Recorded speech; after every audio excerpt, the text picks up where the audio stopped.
ദൈവത്തെ സേവിക്കുന്ന നാം ഓരോരുത്തരും എക്കാലവും ഉത്സാഹികളായിരിക്കണമെന്ന് ദൈവം ആഗ്രഹിക്കുന്നു എന്നാണ് ദൈവവചനം നമ്മെ പഠിപ്പിക്കുന്നത്.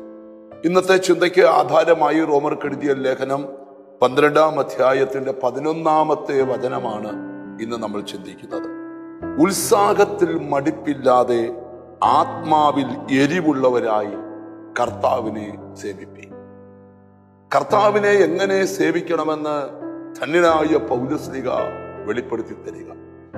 എങ്ങനെയെങ്കിലും ദൈവത്തെ സേവിച്ചാൽ ദൈവം പ്രസാദിക്കണമെന്ന് നിർബന്ധമില്ല. എന്നാൽ നാം എങ്ങനെയാണ് ദൈവത്തെ സേവിക്കുന്നത്? ഉത്സാഹികളായി ആത്മാവിൽ എരിവുള്ളവരായി ദൈവത്തെ സേവിക്കണം. യോശുവ ഒരിക്കൽ മുഴുജനത്തെ വിളിച്ചു കൂട്ടിയിട്ട് അവരോട് പറഞ്ഞു, നിങ്ങളുടെ കാര്യം എനിക്കറിയത്തില്ല, എന്റെ കാര്യം ഞാൻ നിങ്ങളോട് വിളിച്ചു പറയാം. ഞാനും എൻ്റെ കുടുംബവുമോ ഞങ്ങൾ യഹോവയെ സേവിക്കും.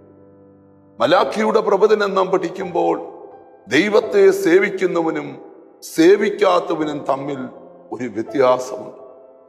സ്നേഹിത, ഉത്സാഹികളായിട്ട് ഉന്മേഷമുള്ള ഹൃദയത്തോടെ, ഹൃദയ സന്തോഷത്തോടെ ആര് ദൈവത്തെ സേവിക്കുന്നുണ്ടോ അവനെ ദൈവം നിശ്ചയമായും അനുഗ്രഹിച്ചിരിക്കും.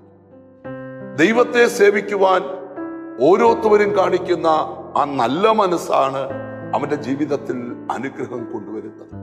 ഇനി വചനം കേട്ടുകൊണ്ടിരിക്കുമ്പോൾ ഉത്സാഹം നഷ്ടപ്പെട്ട് ദൈവത്തെ എങ്ങനെയെങ്കിലും ഒന്ന് സേവിച്ചു പോയേക്കാം എന്ന ചിന്തകളിൽ ദൈവത്തെ സേവിക്കുന്നവരുണ്ടെങ്കിൽ ഞാൻ പരിശുദ്ധാത്മ നിയോഗത്തോടെ ദൈവവചനത്തിൽ നിങ്ങൾക്ക് മനസ്സിലാക്കി തരിക, ഉത്സാഹികളായി തീരണം.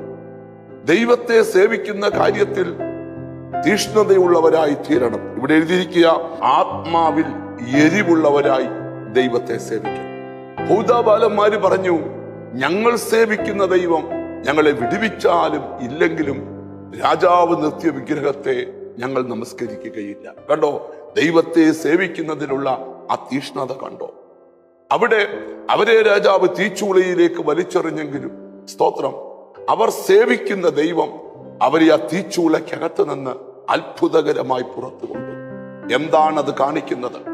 അഗ്നിസമമായ പ്രതിസന്ധി നിനക്ക് മുമ്പിൽ വന്നാലും ലവലേശം നീ കുലുങ്ങണ്ട, ദൈവം നിനക്ക് വേണ്ടി പ്രവർത്തിക്കും.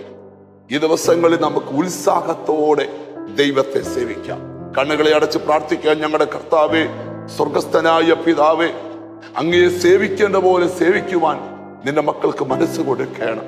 അക്ഷരത്തിന്റെ പഴക്കത്തിലല്ല, ആത്മാവിന്റെ പുതുക്കത്തിൽ ദൈവത്തെ സേവിപ്പാൻ അവർക്ക് കൃപ കൊടുക്കണം.